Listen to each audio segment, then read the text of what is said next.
ఎంత ధైర్యంగా ఈ ప్రపంచమంతా తిరిగి ఎంతోమందిని చూసి ఎన్నో కష్టాలు పడి ఎంత రాటుదేలు ఉన్నానో నాకు ఒక 6 months నుంచి ఏదో ఒక తెలియని భయం.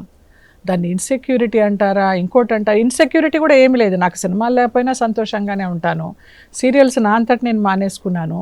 ఇంకా నాకు ఆర్టిఫిషియాలిటీ అది నచ్చక. సో సినిమాలో ఆఫర్స్ రావడం లేదు. ఇప్పుడు అందరూ కొత్త వాళ్ళు, ఆ జనరేషన్ కూడా నాకు తెలియదు.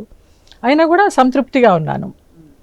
ఎంతో పోగొట్టుకున్నా కూడా అది నెల ఎలా గడుస్తోందో నాకే తెలియదు. ఆ జగన్మాత ఆశీర్వాదము, ఇలాంటి మంచి మనుషుల సాంగత్యముతోటి చక్కగా వెళ్ళిపోతున్నాను. అలాంటిది నాకెందుకు ఇన్సెక్యూరిటీ? నాకు పిల్ల జల్ల ఏమీ లేదు, సంసారం లేదు, వాళ్ళకి పెళ్ళిళ్ళ, వాళ్ళకి బిడ్డల, వాళ్ళని సెటిల్ చేయాలా అనేది కూడా లేదు.